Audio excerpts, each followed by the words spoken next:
Welcome into this edition of Carps Corner. NFL draft right around the corner. And so that's always very exciting. Someone described it to me as the NFL's Christmas. We'll get into that a little bit.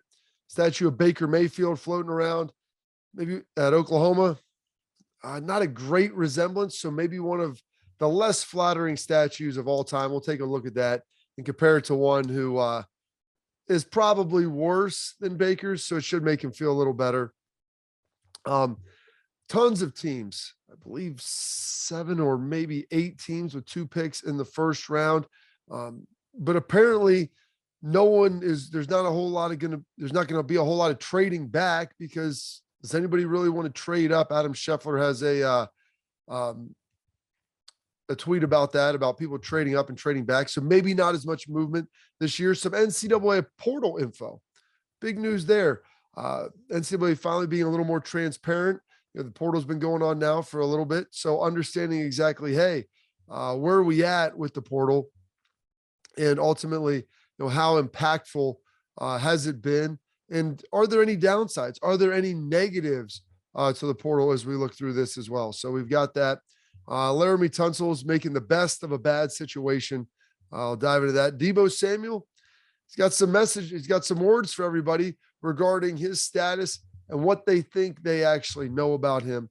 And Brian Gutntekunst, GM of the Green Bay Packers, he might finally have figured this whole thing out. So take a little peek about that as well. But wanted to start off with this. Don't talk a ton of NBA news, but this is kind of general sports. And this is what we've kind of created now. And the New York Nets, super team, Kyrie Irving, Kevin Durant, both are active, able to play every game. They only play 4. They get swept out in the first round.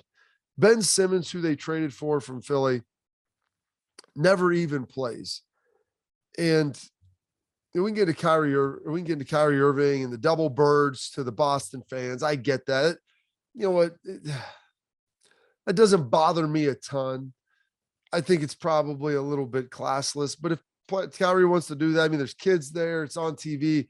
You're representing your own brand, your own image. And if that's what you want to do, then by all means, sir, you're able to go and do that. So I completely get it.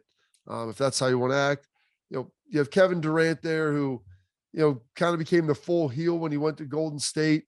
Had the burner account, seems to kind of hear everything. But those two guys, played better at intermittent points of the series. We get swept out by the Celtics. Jason Tatum was fantastic. And they're done. But the guy I want to focus on outside of Durant and outside of Irving was really Ben Simmons. And we look at this guy, high draft pick out of LSU, supposed to be a very talented player, never really a great shooter, got to the point where he wouldn't even shoot threes, wouldn't even pretend to do it. Joel Embiid, his teammate, calls him out. And you know what? I've been kind of mixed on Joel Embiid throughout his career. But I do believe he's a guy that works hard, wants to win, and grinds for his team. And, he was the leader calling out his guys, saying, we need to work, we need to do this. Ben Simmons then claims that he can't play this year due to mental health issues. All right, I get it, dude. You won out of Philadelphia. And so we're going to throw the mental health out there because that's what everybody does. And it delegitimizes, to me, legitimate, real mental health concerns that there are people and players that have. So Ben Simmons leans on that. Then he gets traded. So all of a sudden now the change in scenery is going to improve his mental health. That doesn't sound like someone who has, a clinical diagnosis or someone who, has some serious issues. It sounds like you just really don't like where you're at. There's a lot of people that don't like their jobs. There's a lot of people that don't like where they work, but it sounds really tone deaf. It doesn't really resonate, but you get your wish and you go up and you get traded to Brooklyn. You leave Philadelphia. And you're supposed to play. You're supposed to come back and be good to go. And they talk about you coming back. You're going to be ready to go. Then you have this back issue flare up. They thought you were going to be out there. And so Ben Simmons, who's making all this money, highly drafted player, has been really served his whole life, at least since he was old enough to be great at basketball. You've been a star on social media, gets all the love, all the praise. And in your team's moment of greatest need, they're down 2-0. They need you to come back. And you got a bad back now. A bad back from not playing for so long. And maybe this is the football player in me, like understanding like how you could let your teammates down.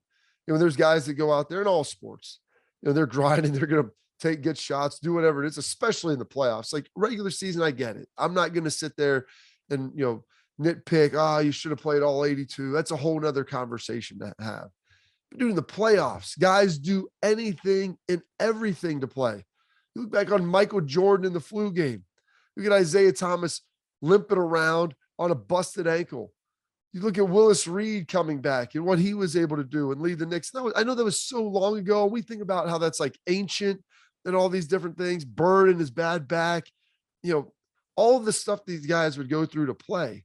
That's the NBA. We can talk a million stories, NFL, stories in Major League Baseball, stories in the NHL, stories all over the place. You got guys in high school, guys in college. When you realize you've got a championship in sight, and especially when you start to see your own mortality as a player, you're willing to do anything. So as you see that, I'm like, man, it was concerning to me, highly concerning. It was troublesome. And the fact that we've created now a society, we've created a culture where Ben Simmons can exist. And Ben Simmons can be successful. He can be highly compensated. And ultimately, what has he done? Yeah, he was really good in college. He got drafted high, but he hasn't done anything since he's been here. All he's done is quit on one team and now quit on another by never coming back. And you have to wonder how we got to this point. And I don't know if it's the AAUification of basketball and the fact that, maybe no one's ever been held to task and no one's ever really called him out. But like, I look at that and it was just, I didn't understand it. I understand you get bad backs. I understand things happen. But man, NBA playoffs, you got a really talented roster. Finally, you got your two stars together and you're supposed to go join them. And instead of joining them, Ben Simmons, you sit there because, looking at it from 30,000 feet, not being there, being a very casual NBA fan at this point in my life. I look at a guy saying, hey, now he's coming back, down 0-2. You got to come in 0-3. Like, do you really want the pressure then? I feel like you kind of have to contribute and save the team. At some point, man, there's a degree of intestinal fortitude. And I'm not poo-pooing mental health. Don't go there and don't believe. I believe that there's people that have legitimate issues. I just look at this and I don't see how a change of scenery could happen. And then all of a sudden you have a bad back that manifests itself. Dude, you haven't played in so long. How could you possibly have a bad back? You're not an old dude. You're a young guy. And so that to me, like, my goodness. I don't even really know how to begin to describe it or understand it because it's so foreign to the guys who I played with. When I'm watching DeMarcus Ware played with a hyperextended elbow that's killing him every time he's, striking someone. Jason Witten limping around. He's playing with a broken jaw early in his career. All of these guys, Matthew Stafford, the fractured clavicle. I mean, all these guys I played with, tough dudes, incredibly tough human beings. It would give everything to play and compete and play for their team, but not Ben Simmons. Not Ben Simmons. And I know those guys are a little older, and maybe I'm old man shaking my fist at the sky. Get off my lawn. When I sit here and watch a lot of great series, and this isn't an epidemic, I'm watching other dudes go out and compete and play, but I'm just wondering how we can, as a society, have someone like Ben Simmons who's created gets to this point, like, and how along the way we were never able to kind of head it off. That's probably the most disappointing thing. So I don't understand it. And hopefully, he finds whatever it is he's looking for. Hopefully he goes on to have a successful career. I don't wish him any ill will. There's no animus here, but my goodness, like, dude, you got it. You're getting paid to play a sport. Go out there and play it. And I'm not saying playing through crazy injury. I'm talking about just playing it when you're healthy and helping your team when they need you. Had to get that off the chest. NCAA portal information. And so there's a lot of transferring, and we hear a lot of people talking about this, guys getting in the portal. You've seen it at Ohio State. You watch guys at Bama, Oklahoma transferring to USC. A lot of news happening in college football. And you always wonder, when these guys transfer, where do they end up going? Because here's some of them get in and they never get out. They go into this portal and it's like Dr. Strange spinning the little rings over here. And like, you get in, What's on the other side of it? Some people, yeah, get an opportunity to go places and play. And so the NCAA finally revealed this week some of their information about what happens when you get in the portal. Do guys find homes? Do student athletes find homes on the other side of it? And so we'll look at football first, Division I football. And of the people that have all gotten in the portal, 33% of them, of scholarship players, aided athletes, so scholarship players, are still in the portal. 8% have transferred and are not receiving aid. So you do the quick math, that's 41% have not received a scholarship somewhere else to play. Either they're still in there working through it and maybe they ultimately find one. And, another portion of those have transferred and didn't get aid. So they were on scholarship and now they're ultimately not. I understand with name, image, and likeness, that kind of changes things a little bit. You can maybe pay for it yourself. You just gave up a scholarship. 8% of them have done that. And so let's look at collegiate athletes as a whole. And so that's factoring, basketball, men's, women's basketball, everything else. And of that, 39% of the scholarship athletes who have transferred. And these are scholarship athletes. So people that were having their school paid for. 39% are still in the little Dr. Strange portal, which is coming out soon. Excited about that. And 11% of scholarship athletes who transferred have found a place but are no longer on scholarship. So that means 50% of the student athletes in sports at large who entered the portal have not exited or have exited without financial aid. Not a great situation. So everybody always says, the old adage, the grass is always greener. Is it? And do you ever get a chance to get to that grass? Maybe you're stuck on the fence. You can't get over there. Or maybe you get there, like I said, and there is no scholarship for you. You transfer for some other reason. Rough situation. Hopefully they continue to monitor this. They said they're going to put it out annually. I mean, I would like it quarterly, maybe semi-annually at least. Give it to us, in December, or give it to us in March, give it to us in October, something before the start of the season to figure it out. But my goodness, I mean, it's not a great situation there. The portal was designed to do some things. I believe it gives flexibility, but with flexibility comes opportunity, and opportunity sometimes can be good and it can be bad. It's all about how it's ultimately used. NFL draft right here, and it is the Christmas of the NFL. Here's why the NFL draft is the Christmas of the NFL. When you're watching games, you're emotionally invested. There's an immediate winner or loser, and you feel either great or terrible afterwards. With the draft, it gives you the present of optimism, of hope springs eternal. Now, there's a bunch of teams who don't have a first-round draft pick this year, so maybe not quite as optimistic as you've been in the past. But you look at Browns fans, the draft was the Super Bowl every year because the odds of getting the Super Bowl were very small. But if you get the right players in your mind, you feel good about it, and you're not going to know if they're good or not until later. And so you can sit there and tell yourself the story. You can talk the narrative, and unless you're getting somebody who's atrocious, which that usually doesn't happen, you're going to feel good about it. And so you can tell yourself the story, and there's no immediate consequences. So Thursday night, you sit there, you have drinks, you watch the game in prime time, or watch the draft in prime time. You do it on Friday as well. All good things. Do it Saturday afternoon. Heck, if you're really, just a full sycophant and want to watch all the draft coverage instead of doing something more productive, like some yard work or, play with your kids or find something else to go give to society. But I love it. I'll watch almost all of it. Probably not everything on Saturday. But it's the Christmas of the NFL season because there's no consequences. Now, Adam Scheffler had a tweet about, everyone talking about every team and every fan base. We're going to trade back and get more picks. We'll trade back and get more picks. That's always the narrative. Yeah, if someone will come up, we'll get 2 first rounders, maybe 2 this year, maybe 1 next year, 1 this year, and we'll acquire picks and stockpile to be able to put ourselves in a good situation. You got to have someone to trade up.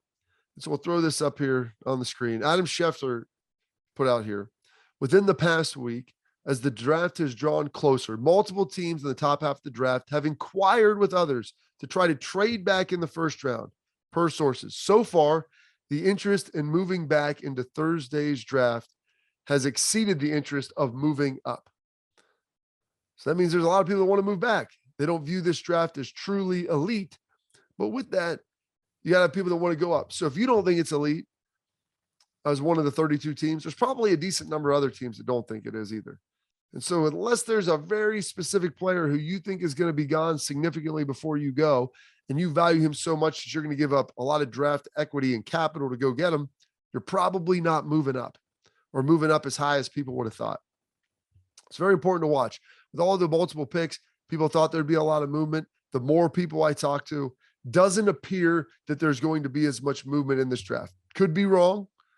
Things can always change. You have no idea how it ultimately shakes out or how it works. But with that, it doesn't look like there's going to be very much work. Now, draft night.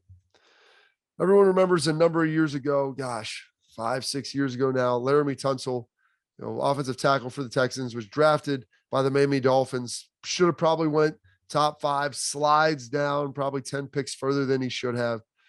The gas mask comes out with him, the bong on there, smoking dope. Here's him turning lemons into lemonade, turning chicken poop into chicken soup. And I got his comments about that was going on that night. We'll throw that up here. When is this crap going to be over with? I wish you would have seen under my suit. I was sweating so bad. I really kept my poise, but inside I was really messed up. I just wanted to get to a space with my family and friends and just unwind, because that was a lot that night. That was a lot. And so now what is he going to do? He's going to take that picture, take that video, and he's going to turn it into an NFT. And he's going to donate that money to charity. Awesome job. By all accounts, Laremy Tunsil, great, good, quality human being. I've talked to Mike Tannenbaum, who was the front office who's drafted him, and he's very complimentary. He's like, that's why we took him. We didn't think he'd be there. We were confident in the guy that he was. So the guy did that, smoked weed. The amazing part is now, if something like that came out, wouldn't impact somebody's draft status hardly at all. I'd say it's inadvisable, but if you look at how the society has changed around the viewing of marijuana and the NFL's change in their drug testing policies, it wouldn't have been near as a detriment as it was back then.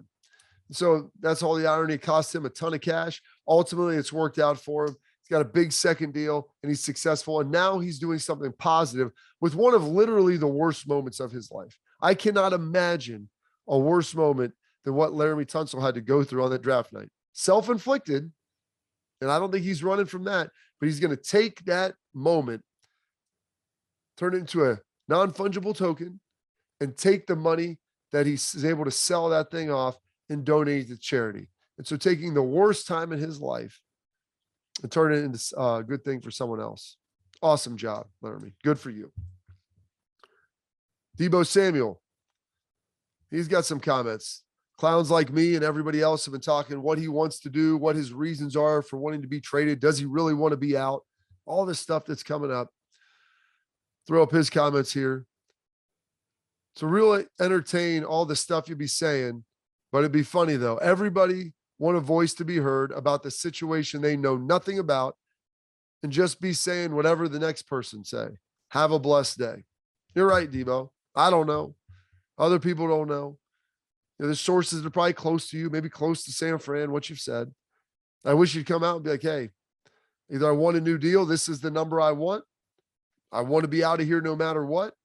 San Francisco doesn't want to pay me what I believe I'm worth. Maybe I don't want to play running back quite as much. Whatever it is. Come out and say it. Come out and talk about it. And we live in a social media world now. You have a voice. You have an opportunity to get out there. People have to speculate. I try to connect dots as a former player, talking to guys I know, people in the league, people in the front office, other people in the media, agents, try to figure this whole thing out.